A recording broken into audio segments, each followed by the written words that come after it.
Hi everyone and welcome back to our Happy Podcast, Healthcare and Pharmaceutical Insights. This series is going to be looking at launch excellence, and in this series I'm going to be speaking to a number of guests who all have experience of launching either products, companies or services, and will be able to offer some valuable advice to you if you're in that space. So sit back, relax and enjoy.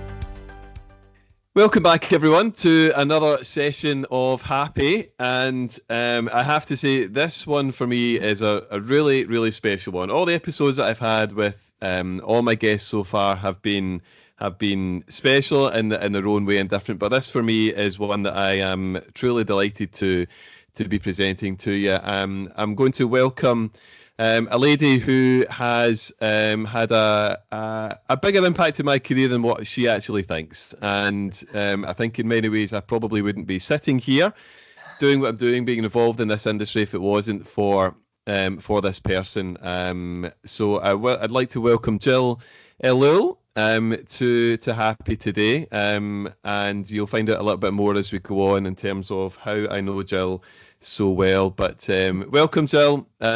We've obviously been talking in the background so far, so I'm really, really delighted that you've joined me today. Do you want to give us a bit of an intro to who you are, and perhaps if you want to share how you and I know each other? Oh, absolutely, Colin. And thank you so much for that lovely introduction. Well, as you say, my name is Jill Ellul, and I am currently the founder of Majoko, which is an innovation, facilitation, sort of coaching company. And we work specifically within the pharma industry. And personally, this is going to make me sound very old. I am very old. I've been in the pharma industry for 35 years.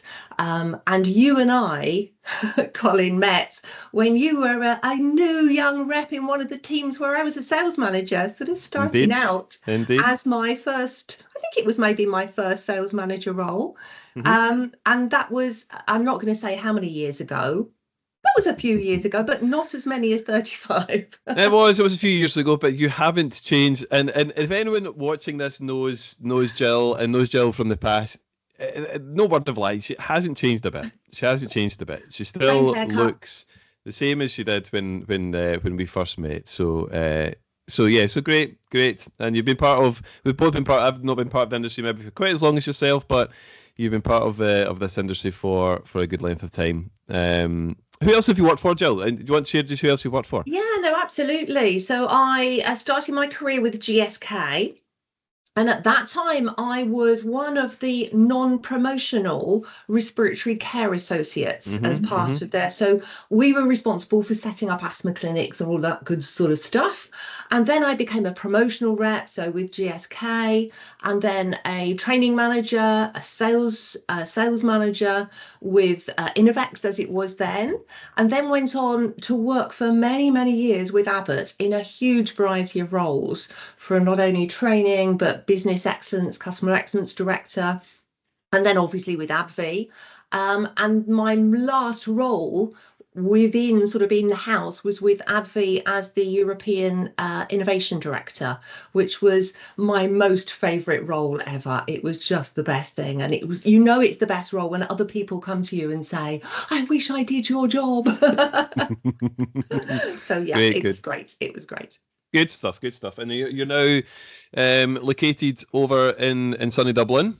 Absolutely. Been here for 24 years, not picked up the accent. Still sound very London, but there you go. That's who I am. Good. Great stuff. Great. And as I said, I'm very thankful to, for all the early lessons and training, etc., that you put my way, that Jill put my way. And I'm sure there'll be people watching this that were either part of that team at the very start, and I know many of them. I would be surprised if any of them are out of the industry, but certainly most of them are still involved in this industry in some way, shape, or form. One good friend of mine still in Ireland. I'll not name that person's name, but he is still around, and he will be watching this. And I wouldn't be surprised if he adds some kind of cheeky comment to this recording at some point. But no, I'm really delighted that you're with us and you're going to share some of your knowledge and insights on this topic around launch excellence. Which, before we obviously agreed to look at this when we're talking about it, and you said that you've not been in a direct marketing role before in the past, but you've launched different things. You've launched a business. You've helped to launch people's careers in terms of your management side of things. So I do think you can offer us a different perspective on this. So we'll go through some key questions that I'm sure people will take some ideas and inspiration from. So in terms of launch excellence, a phrase that is used in this industry a lot, Jill, what is your kind of definition or your understanding of launch excellence? Yeah, well, you're absolutely right. There's so many different interpretations, perceptions, understandings of that term launch excellence. And when we talked about this, I sort of thought in my context, what would I say that was all about? And I suppose that it's that process. It's the process of saying, this is what this offering, service, brand promises. And launch excellence is the process of bringing that to the public, to the market, in a seamless way as possible, so that it achieves what that promise of that brand, service, or offering is all about. I also like to think of it as not only a process, but a little bit of art as well. There's the art and science to launch excellence. And that's where I'm really interested in not only the science bit of it, not the science of the product, but the science of the process, but the art, the human side of launch excellence as well, I think is one of the most interesting things. And that's where I help a lot of companies around with their launches. You have an interest in art as well, don't you? You have a bit of an interest in that as well. So that's I in do. a way No wonder. that's why that is part of your thinking behind this as well. Yeah. And what's been your experience of launching, Jill, in terms of either within pharma or within your role at Majoko? Yeah. So if I look back, the first launch that I was ever involved in was back with GSK, and that was the launch of Ceravent. And at that time, it was Ceravent is a long-acting bronchodilator. It was the first one on the market. So not only was it sort of a novel product in terms of the indication, the mode of action, but it also came in a really innovative delivery device. And at that time, GSK didn't say, we're going to embark on launch excellence. Launch excellence as a word didn't exist. There was no such thing as launch excellence. You just launched. But many of those best practices that I saw in play 35 years ago are the foundations of what every other launch is all about now. They did some things that were a little bit different at the time, really remarkable, that now were taken as standard practice. But then they were new and different. So I think that's really interesting to look and say, we're always reinventing, but there are some things that are fundamental that we rely on that are super important. So that was sort of the first one. And then I suppose when you fast forward over 35 years, there's been a lot, obviously my own company I've launched, but also sort of other brands where, I think back with Abbott and the time at Abbott when Humira was launched, and I was the business excellence director at that time. So that was a really important launch, and launch excellence as a buzzword was then established. We had processes and protocols and procedures that guided us all through. So it helped you along get a bit more seamless. And this is where that art part of it comes in. It's the behavioural elements that we then focused on so much more. So the science was really well established, the process, and now you have to really work on how people work together. The behavioural bits, how we make decisions, how we resolve conflicts, how we settle, all of that sort of good stuff. So much has changed, but much hasn't changed in some ways as well. From what you're saying from 35 years ago in terms of I think you're absolutely spot on with that, and it's something that quite a number of people have shared, that many people have been on this, have been part of this industry for a while. They've been involved in a number of launches, and that element of the foundations of what you actually do haven't changed in terms of the starting blocks and where you get on. There's more technologies come into play, different ways of communication, making things happen quicker, have all helped to advance and help to enhance that launch. Yeah.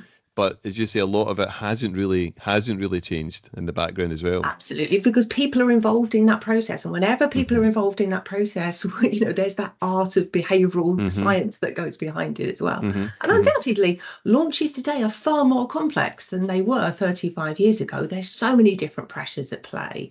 Yeah. And the dynamic is very different. But we're still humans and our brains are still wired in the same way. So Do you think one of the just a kind of slightly different question here, but in the society that we're all part of now is a society of we get things now.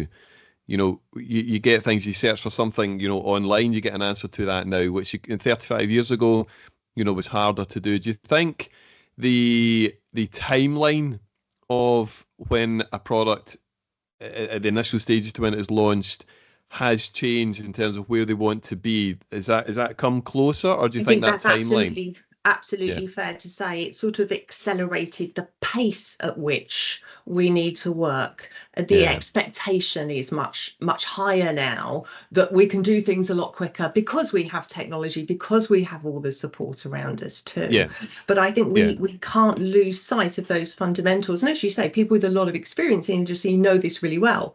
But there are new people coming in that don't have that experience, yeah, and that we yeah, still need to keep reinforcing those fundamentals of what is at the heart of launch excellence. yeah, yeah. No, absolutely. No, I agree. I agree.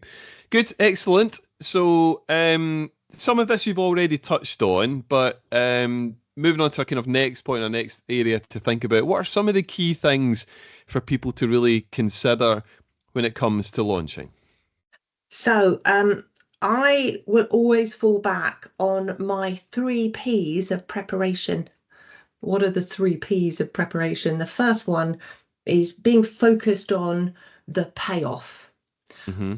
What is it that we are needing to achieve here? And it's Hmm. not just saying, we're all aligned around the goals and the deadlines and the dates and everything else. And yes, we know what it is, but do we really have the same understanding of what launch excellence is in the context of what we're expected to launch? Hmm. Hmm. Yeah. Okay. And Yeah. that takes I think it's worth doing up front with people, really ensuring that they understand what is it we want to achieve, what are the outcomes, and are we all aligned around what that looks like and what that means for how we need to work together. So Hmm. that sort of staying focused on what that North Star is super important. And Hmm. I don't think we do that enough. I Yeah. think we Yeah. we turn the dial up on that. An incremental, even 1% could make a really big difference Hmm. Hmm. on just pressing pause and doing that first P on the payoff. Um, I mean, the other thing is making it really visual as well, having a bit of a visual journey for the team with what are the milestones. And I worked with a team where they had this all around their office, and it was a big piece of paper that they had all the way around, like a Hmm. big banner. And they crossed things off and they celebrated each time something was crossed off. And it Yeah. was a great way of keeping them going. Good. So the payoff, really being Yeah. aligned in what we're achieving, is the first one. P is all around the people. Not surprising, I've already Hmm. spoken about this. It's the art of how we work together, Yeah. and not what we're going to do, but how we're going to do it, our ways of working. So Hmm. how are we going to make decisions? How are we going to resolve conflicts? How are we going to celebrate our successes and our wins? What are our expectations of one another? Who's doing what? And have we got open lines of communication? So Hmm. all of those things in that preparation part, we need to prepare Hmm. people for all of Good. that, not Yeah. just expecting. Yeah. The third and final P is the process. Hmm. And it's staying true to the process, but also not just seeing the process in isolation in terms of what is my part of the process. I really encourage people to look at what comes upstream and downstream of your part of the process. Hmm. Hmm. What are the impacts? How I do what I do will set the next person up. If it's sort of a linear process, sometimes it Hmm. is, for more success. And my incremental part of that process can make a difference, even however small that is. Hmm. So Good. really encouraging people to focus on that to boost everyone's effectiveness. Yeah. Makes sense? So they're Absolutely the makes three sense. P's, the payoff, the process, the people, and all of that preparation work is, I think, some of the main considerations for launching. Yeah, makes perfect sense, John. I think the one consistent thread that's come through from everybody through Mm. all of this is the people aspect of your three Ps there. I think everybody within this series has said that if people are absolutely key to this. People, difficult conversations with people, accountability with people, making sure that everybody's signed up to the same objective, as you said, in terms of that end point. So that makes absolute perfect sense through all of that. So good. There's challenges in everything that we do.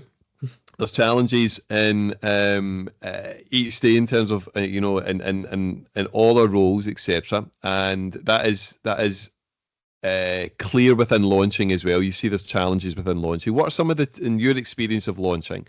What are some of the challenges that you've experienced? And if you get any kind of advice how to maybe overcome some of those challenges? So yeah, there's always challenges, and there's challenge with the process, and there's challenges with people. The one thing in my context of Hmm. where I'm helping people, and particularly around innovation with launches, and it might be interesting just to touch on that for a minute, Yep. is the challenge of our fixed assumptions. We believe we know what we know, and that's true. Hmm. You know, Hmm. and we often get wedded to these fixed assumptions that we have, and we don't question them. Hmm. um, one example is, in every launch I see and launch plan I see, there is somebody who mentions the need to do ad boards with key stakeholders. Hmm. Okay. Yeah, Yeah. there's an assumption that part of our launch plan, we're going to do ad boards. Okay. And I always sort of underline and question that with people and say, what does an ad board look like? Well, Okay. we sit around a table and we do this and we do that. And I really challenge people's assumptions to think about, is there another way of reaching that objective? Yeah. Are we believing that that is the only way? Is there another way? So get people to think a little bit differently, and challenging our assumptions, I Hmm. think, is one of the challenges that we need to overcome if we're going to innovate, if we're going to do things a little bit differently, if we're going to make our launch truly exceptional and Hmm. not just the same as everybody else's. Yeah. Good. So Good. that's sort of one of them. I think the other one is, again, related to people, and that's about maintaining our momentum through launch. Hmm. Launch is very often a bit like a marathon. Yeah. Yeah. Yeah. Yeah. Yeah. Yeah. And we're in Absolutely. it for the long run. Yeah. There's a lot of stuff to do. Yeah. And some teams hit the wall sooner than others do. Hmm. And it only takes one person within a team to hit that wall and to become a little bit despondent or lethargic or not as agile as you'd want them to be, Hmm. for it to infect other people. And that momentum, or lack of, can be really infectious. Hmm. So I think it's up to leaders to really stay mindful of that, and Hmm. to have ways in which we can build that momentum and maintain it, not just, rah, rah, rah all the time, but Hmm. be able to Hmm. pace ourselves, because it is a marathon, and make sure that we don't get that buzz of launching and the Hmm. energy, and then Hmm. it all falls off a cliff. Yeah, and there can be that aspect as well when you go back to the teams, the different teams that are involved. One team could have achieved a certain milestone, another team is a little bit behind. You've got the pressure of one team saying, "Well, come on, let's move on," and then you've got other teams saying, "Well, we've got, we're waiting on certain things, we're waiting certain things to happen." So you need that figurehead of a leader to say, right, okay, let's all kind of bring this together. Let's you guys kind of have a bit of patience, and you guys maybe hurry up a little bit. So yeah, so I'm sure I'm assuming that can be a bit of a challenge as well. Yeah, yeah. Good. So our last kind of area that I like to try and cover in this is around just offering people advice. So there's been a little bit of interaction on this series around people who are either entering into a role that is going to involve launching, and it's maybe perhaps new to them, or they're in a period where they're maybe stuck, and they're in a launch period at the moment. They're thinking, how can I overcome this challenge? How can I overcome this hurdle at the moment? So, for those kind of people, either from launching a business or launching something in pharma. What advice would you give to people just now who are in that situation? Whoa. So where do I begin with the advice? I think the first one, we've talked a lot about this as well, sort of the experience and the fundamentals and the cornerstones of what we know makes launch excellence, excellent. What are those best practices? So I think the first one is pressing pause and doing a bit of a pre-mortem. Looking at thinking back to, if you've got experience, what is the Achilles heel? What is the things that have tripped us up in the past or tripped me up in the past? Have I lost momentum? Have I, do I have a tendency to do this or that? Or is the organizational culture one of this or that? What is likely to be the blockers or boosters?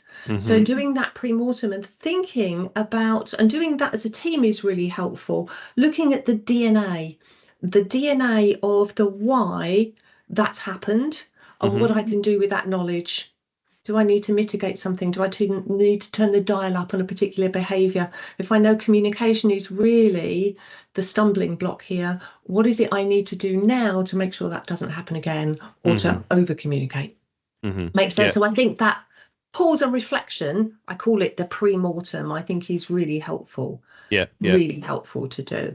The next one I would say, and this is whether you're launching a brand, a product, a service, a company, is to really think about, what are my assumptions at the moment? What are those fixed assumptions that I have? Let's think of one fixed assumption. We talked about ad boards. One fixed assumption is I need a website. Whatever that fixed assumption is, think about what is that fixed assumption and challenge yourself from time to time. What if, is there another way of doing it? Could this be done a little bit differently to potentially get me a better outcome? And it's not challenging everything, but even just writing down, what are the 3 critical assumptions that I'm making, or fixed assumptions that I'm making, that I might want to challenge and do a little bit differently around this? And it can also make it more exciting if you do that too. Yeah, absolutely. Yeah. Good. I think the last one, Colin, and we've spoken about this as well. I call it the cake and carver moments. So you find those little moments to celebrate with some cake or a glass of carver, few bubbles, whatever it is. But thank people, celebrate, go, look what we've achieved and where we've come, because it's a marathon. Yeah. No, you're right. You're right. As you say, when you're in a process of launching, which is a marathon, as you said, it takes a while. There will be certain milestones that everybody knows that's pretty significant. That's a real achievement.